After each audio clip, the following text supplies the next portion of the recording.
Jangan pernah menceritakan aib, bahkan kesedihan, bahkan luka, bahkan apa pada orang, ya kan?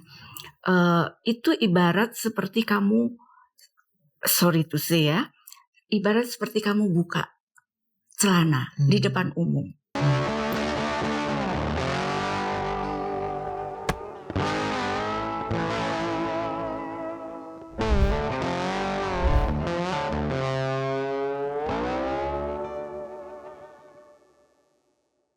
Halo semuanya, kembali lagi di Nadir Podcast. Tentunya masih bersama gue William Linardi yang akan nemenin kalian semua ngobrol-ngobrol bersama narasumber kita yang telah datang. Nah, kita akan mendengarkan pengalaman hidup yang menarik dari narasumber kita. Dan tanpa berlama-lama lagi, langsung saja kita sambut Christine sama. Yeay. Semangat. Halo Mbak, apa kabar? Halo, apa kabar Nadir? Sehat.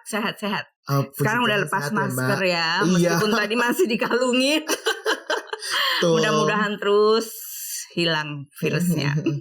Kita juga semoga teman-teman udah booster juga ya Mbak ya, untuk membantu melindungi diri sendiri dan juga lingkungan sekitar.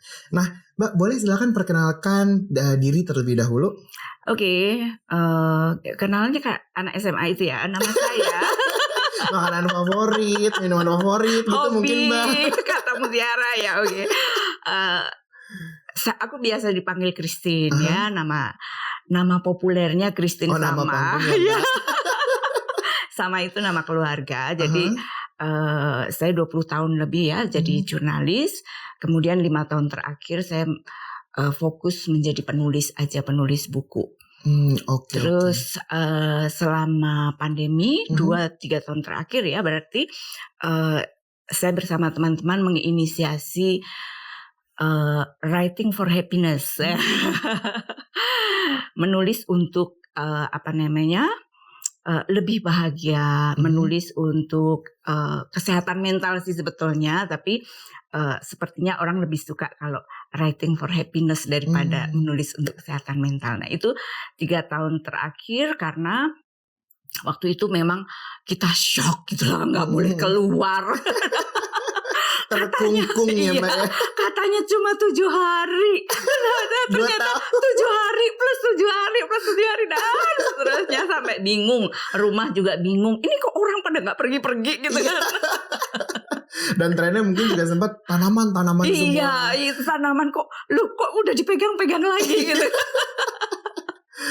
Nah jadi yang stres bukan hanya rumah dan tanaman, kita juga ya kan mengantisipasi itu. Makanya aku bersama teman-teman bikin itu kegiatan namanya Writing for Happiness. Jadi dia transformasi dari sebelumnya menulis untuk kesehatan mental atau writing for menulis untuk healing, writing for healing, terus menulis untuk kesehatan mental. Kemudian kita sekarang menyebutnya writing for happiness. Gitu. Menarik. Ini writing for happiness, menurut aku sendiri ini judul yang dibutuhkan kayaknya untuk semua orang selama pandemi ini. Orang bisa relate gitu. Nah untuk si programnya sendiri kelas atau seperti apa gitu Mbak? Kita melakukannya lewat Zoom ya waktu itu ya, online ya.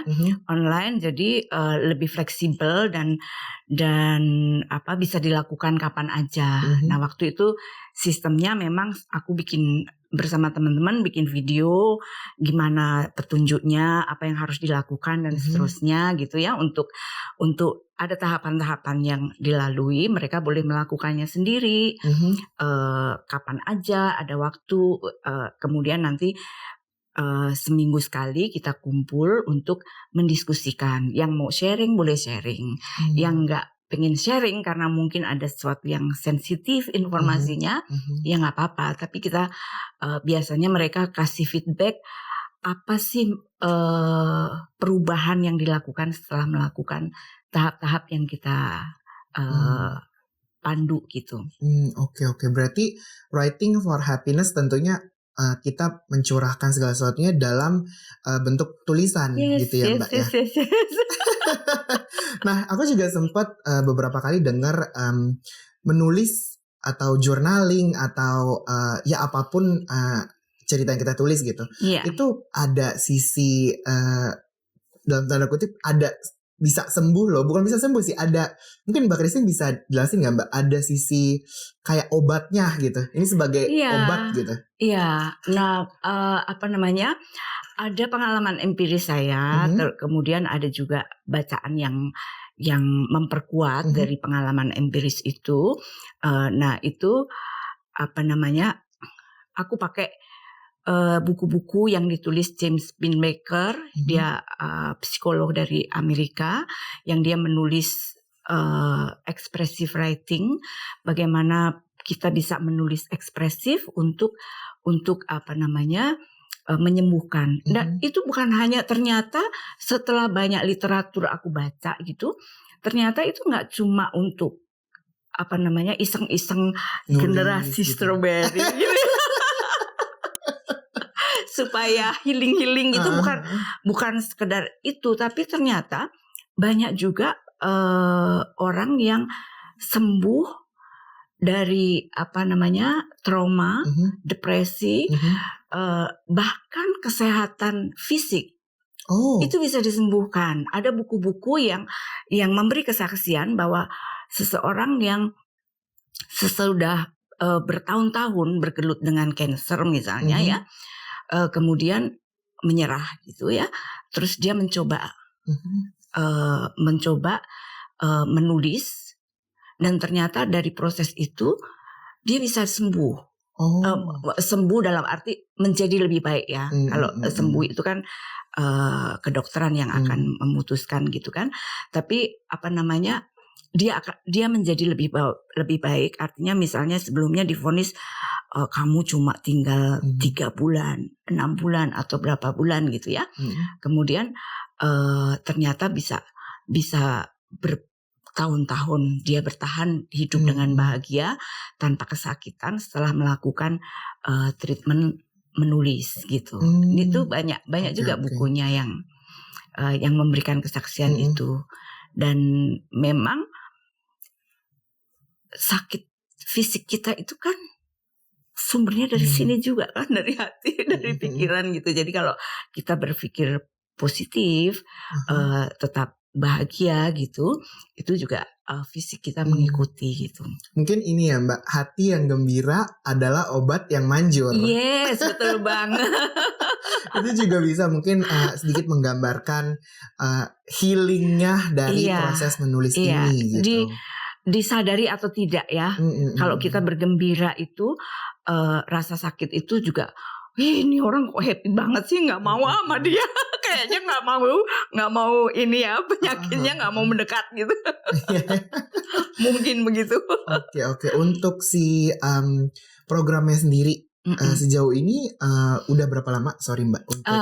Jadi dari pertama COVID aja, jadi 2020 ya, 2020 awal banget gitu kan, begitu apa namanya diputuskan oleh pemerintah waktu itu nggak boleh keluar rumah, itu emang udah kaki saya kan gatel tuh. Iya. Sebetulnya hampir semua kayaknya ya, kakinya itu pada gatel, terus ngapain di rumah gitu dan seterusnya gitu. Nah waktu itu emang aku kan emang udah sering ya bikin kelas menulis gitu, terus waktu itu terpikir kalau kondisinya seperti ini pasti orang akan stres. Jadi pengalaman saya sebagai jurnalis kan, saya banyak berkeliling ke banyak tempat juga ya. Misalnya rumah orang Jakarta ini kan nggak semuanya maaf kata ya, tidak representatif untuk kita bekerja di rumah misalnya. Banyak juga yang terpaksa harus keluar rumah. Untuk keluar rumah itu bukan hanya bekerja, pengalaman saya ya berinteraksi dengan banyak orang itu, tapi itu juga hiburan. Karena kalau rumahnya tidak terlalu luas, misalnya kesini lagi, ketemu lagi sama suami misalnya, biasanya ketemunya sehari cuma 2-3 jam, habis itu tidur gitu kan. Ini kok 24 jam ketemu terus nih, kok ternyata jelek ya lama. Kok ternyata istri saya ternyata cerewet ya, dan seterusnya. Itu waktu itu kami menyadari ada apa namanya, ancaman ya, bukan ancaman tapi akan ada banyak orang yang akan mengalami gangguan psikologis. Nah, dari situlah kita mulai membuat tahapan-tahapan untuk gimana caranya bisa menulis untuk tetap bahagia, dilakukan dari jarak jauh gitu. Oke. Nah, kita mulai bahas lebih dalam lagi ya Mbak ya mengenai si Writing for Happiness ini. Kira-kira apa saja sih Mbak yang perlu dituangkan ketika menulis untuk kebahagiaan gitu? Ya, jadi kalau menulis untuk kebahagiaan, Writing for Happiness itu kan sebetulnya lebih pada expressive writing, ya menulis ekspresif gitu ya. Nah, gampangnya itu gini, gampangnya kalau Nadir curhat sama saya, jangan bilang-bilang loh. Enggak, aku nggak bilang-bilang. Habis itu kan udah lupa kan, suatu saat misalnya, Nadir kok gue digituin sih sama Nadir, terus aku ceritakan lagi, ya kan? Nah, saya selalu ingat nasihat dari senior saya, dia selalu mengatakan begini, jangan pernah menceritakan aib, bahkan kesedihan, bahkan luka, bahkan apa pada orang, ya kan? Itu ibarat seperti kamu, sorry to say ya, ibarat seperti kamu buka celana di depan umum. Itu tinggal nunggu aja orang tendang pantatmu deh. Mungkin ketika lihat gitu orang kasihan ya, tutup dong, dibantu ditutup, dilindungin gitu. Tapi sesudah berjalanan waktu gitu terus kasihan ya, pantes suaminya kayak gitu, dianya kayak gitu, pantes saja begini dan seterusnya. Jadi perbincangan, dan itu di era sosial media ini kan ngeri banget ya orang curhat di sosial media dan sebagainya. Dan kecenderungannya ketika kita curhat kepada orang atau secara langsung atau melalui sosial media yang jejaknya tidak akan terhapuskan sepanjang masa, itu efeknya ternyata justru lebih parah. Nah, dengan Writing for Happiness ini, kenapa lu gak curhat pada kertas kosong? Dia tidak akan pernah berbohong. Dia tidak akan pernah mengkhianatimu ketika kamu katakan, kamu jangan bilang-bilang ya, aku nulis kalau Nadir itu jelek. Dia akan diam aja. Kalau suatu saat kita udah merasa rilis dengan beban pikiran dan perasaan kita, kita boleh robek, kita boleh bakar, atau boleh simpan atau apa, tapi hati dan pikiran kita udah kembali normal. Pikiran itu kan seperti ini. Kalau beban masuk terus penuh. Kalau penuh bisa meledak, bisa luber dan seterusnya. Nah, itu yang kita harus rilis. Oke, berarti, prinsipnya begitu. Oke. Berarti kuncinya ada yang diluapkan gitu ya Mbak ya. Ada yang diceritakan, tapi demi menjaga si kesehatan kita untuk nggak dealing dengan cerita itu diceritakan ulang atau disebarluaskan ke orang yang kita nggak percaya gitu, adalah dengan menulis di kertas kosong gitu ya Mbak ya. Ada satu hal lagi, ini pengalaman empiris ya. Jadi pernah satu kali, jadi proses sampai pada program Writing for Happiness itu memang setelah ditelusuri, digali ke belakang-belakang, itu ada proses-proses yang kemudian menjadi pembenaran ya, menjadi bukti dari kegiatan ini, meskipun secara kajian ilmu sudah ada yang melakukan itu, tapi secara empiris saya juga mengalaminya. Misalnya begini, yang namanya hidup itu kan nggak semuanya mulus indah, seperti pelangi warna-warni dan seterusnya, itu kan enggak ya. Nah, satu hari pernah aku tuh berantem sama senior, bayangkan berantem sama senior, mau ngelawan dia senior, nggak ngelawan kok, kesel gitu banget ya, gitu kan. Nah, terus sampai satu hari aku berpikir, oke, aku mau marah kan, kata orang tuaku kan kamu harus asertif ya, harus membicarakan kalau kamu ada masalah gitu kan. Nah, ketika itu terjadi kan rasanya di sini dongkol banget. Kemudian besok aku ketemu sama dia. Mau ngomong apa ya? Aku tulis semuanya. Sampai kata per kata aku tulis. Nadir, sorry ya, gua harus ngomong sama lu soal kejadian kemarin ini. Lu tuh ya, gitu, ragunan banget gitu. Lu tuh ya gini. Gua marah, kesel banget. Terus habis itu aku baca lagi, yang ragunan itu hapus deh, kayaknya kasar banget deh gitu kan. Jadi ada proses kita memberi kesempatan pada diri kita sendiri untuk berinteraksi. Nah, besoknya setelah ketemu ternyata fine aja. Ternyata gue gak perlu marah sama dia. Karena si marah itu udah keluar di kertas yang tadi malam aku tulis gitu. Jadi besoknya gue tuh kesel banget loh sebetulnya. Pengen bilang A, B, C, D, E. Tapi ya gak apa-apa. Dan proses itu bisa dilakukan dengan lebih rileks dan lebih santai gitu. Tanpa ada kata-kata yang tidak perlu menyakiti orang lain lagi gitu. Nah, proses itu yang di kelas Writing for Happiness dilakukan dengan memberi kesempatan pada setiap peserta untuk pakai aja waktu sesuka hati. Boleh pagi, boleh malam, boleh kapan aja. Tapi dia istilahnya intimate with yourself. Jadi kita berintim dengan diri kita sendiri. Mana yang perlu kita bisa menyeleksi gitu. Oke. Nah, nyambung tadi Mbak statement Mbak Christine yang sebelumnya, mungkin saat kita merespon sesuatu gitu Mbak, sering banyak hal negatif yang muncul duluan gitu. Jadi kita udah kayaknya tuh kalut gitu. Nah mungkin dengan si writing itu jadi terluapkan terlebih dahulu. Pas kita beneran mau ngomongnya, rasanya udah marah-marah kemarin kan. Jadi mungkin yang tersampaikan adalah yang sebenarnya yang pengen disampaikan.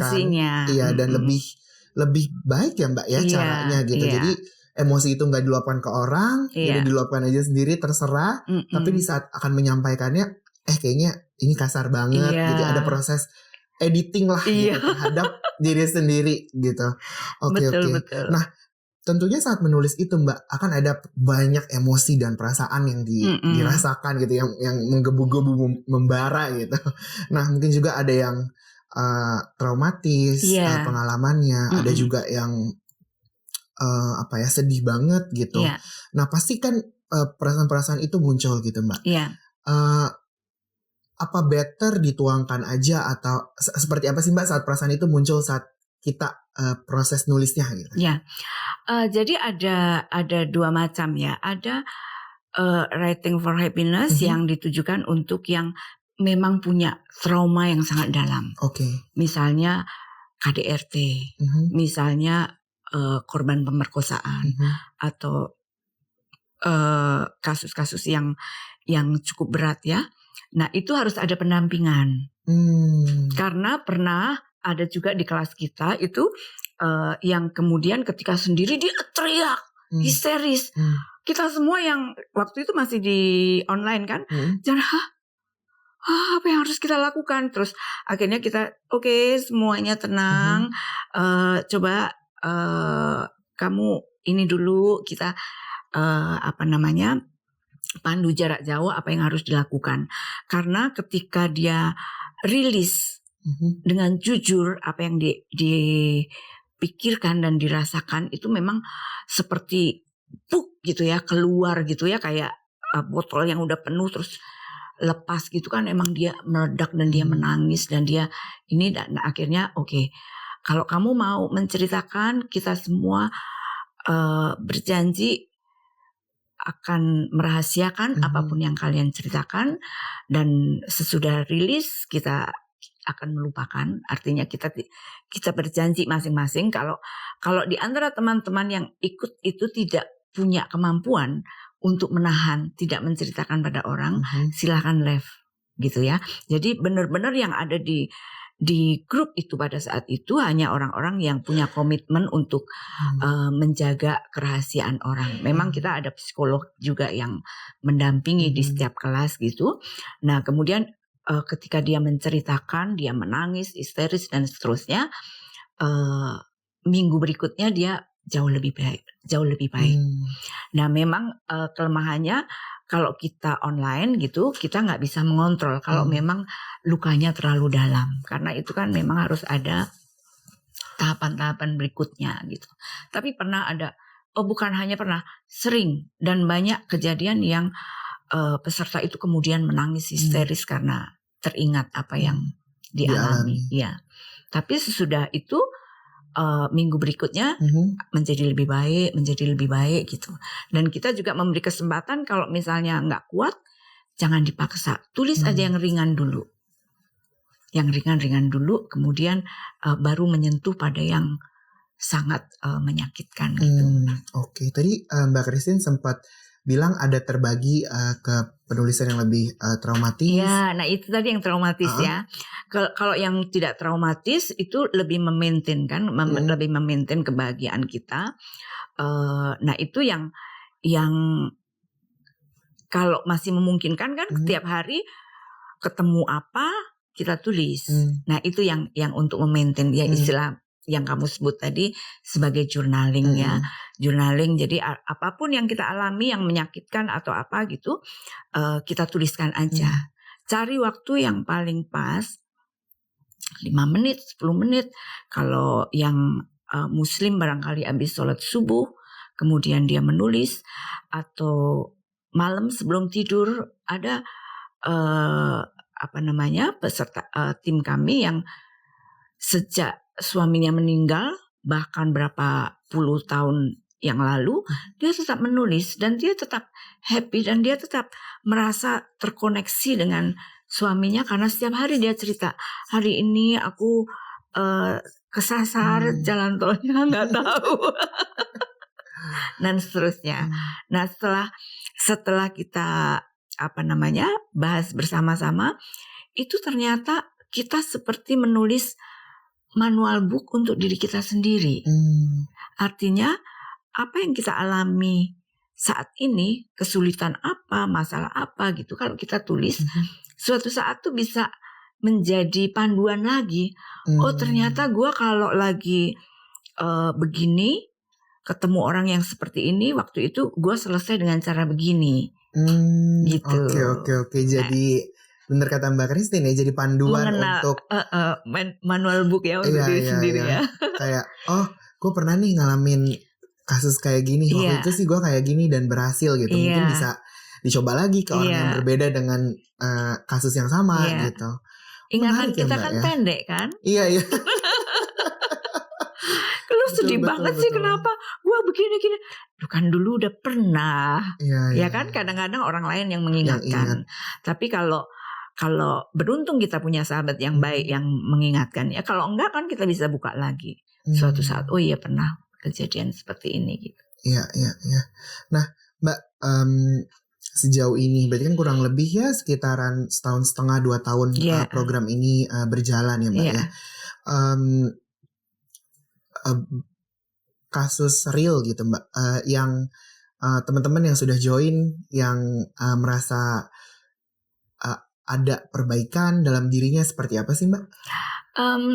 Ada yang tidak pede banget, ya kan? Jadi ada yang tidak pede banget katanya ya. Dia menceritakannya, dia merasa waktu kecil selalu dibully dan sebenarnya. Terus ketika dia ikut journaling gitu, terus dia merasa lebih percaya diri, lebih bisa melihat bahwa saya punya kelebihan, bahwa saya ada hal-hal yang bisa dieksplorasi dari dirinya. Kenapa? Jadi kita bisa tahu kenapa saya nggak percaya diri karena ini. Jadi dia bisa berdamai dengan dirinya sendiri. Ada juga yang tadi seperti saya ceritakan itu, dia menjadi jauh lebih bisa menerima keadaan gitu ya, setelah mengalami kekerasan yang traumatis gitu. Nah kemudian dia bisa melangkah lebih baik. Artinya yang sebelum dia nangis histeris itu dia nggak tahu anaknya diabaikan dan seterusnya gitu ya. Tapi setelah dia menjadi lebih baik secara emosional, dia lebih tahu oke, saya nggak akan ribut soal ini terus gitu kan. Ada hal-hal yang harus saya lakukan. Ada masa depan yang jauh lebih baik dari sekedar lu cinta gue lah nggak sih, lu masih cinta gue nggak sih, dan seterusnya. Kan ada orang yang nggak bisa move on gitu dan seterusnya gitu. Nah dengan cara seperti ini dia bisa lebih menata. Dan kami sih selalu menyarankan ya, beri kesempatan. Kalau kamu memang masih pengen nangis ya nangis, nggak apa-apa. Tapi berapa lama kamu mau nangis gitu? Oke, seminggu. Oke, ya jadi seminggu itu kok kamu ingetin terus nangis, abis inget nangis terus ya. Terus tapi ternyata ketika kita mendekati, inget terus nangis gitu, itu ada proses bahwa kejenuhan juga kan, kita jenuh juga dengan persoalan itu. Terus akhirnya dia nggak ini lagi, jadi semacam kebal terhadap. Akhirnya dia bisa melihat kehidupan menjadi lebih baik, lebih tertata gitu. Ada juga yang mengatakan bahwa dia punya persoalan atau dia punya beban dengan orang tuanya. Orang tuanya udah meninggal. Gimana nih? Saya nggak bisa, harus mau minta maaf udah almarhum, mau ini udah nggak bisa gitu kan. Nah ternyata kita menyarankan coba kamu menulis surat seolah-olah ayahmu atau ibumu ada sekarang gitu. Terus katakan jujur-jujurnya apa yang terjadi pada dirimu. Yakinlah bahwa orang tua kita membaca, ikut mendengar dan tahu apa isi hatimu kan. Nah dengan cara itu ternyata dia juga bisa rilis. Akhirnya dia bisa berdamai dan dia bisa memaafkan orang tuanya yang selama ini terlalu keras pada dia. Kemudian dia juga bisa minta maaf. Jadi banyak sekali persoalan yang kesehatan mental ini yang kadang-kadang kita nggak tahu gimana cara menyelesaikannya gitu. Ternyata dengan cara menulis itu bisa dilakukan gitu. Oke. Nah, kalau dari kalau itu kan dari peserta yang udah join gitu ya Mbak ya. Kalau dari Mbak Christine sendiri, dampak apa sih Mbak yang Mbak Christine rasakan? Apalagi Mbak Christine kan juga menginisiasi program Writing for Happiness ini gitu. Apa yang Mbak Christine rasakan perubahan dalam kehidupan sehari-hari gitu misalnya? Gini, jadi kalau secara pribadi ya, secara empiris tuh seperti tadi saya bilang kan hidup kan nggak selalu penuh warna, balon-balon dan pita dan sebagainya gitu kan. Nah secara tidak sadar aktivitas menulis itu bisa menyehatkan mental saya.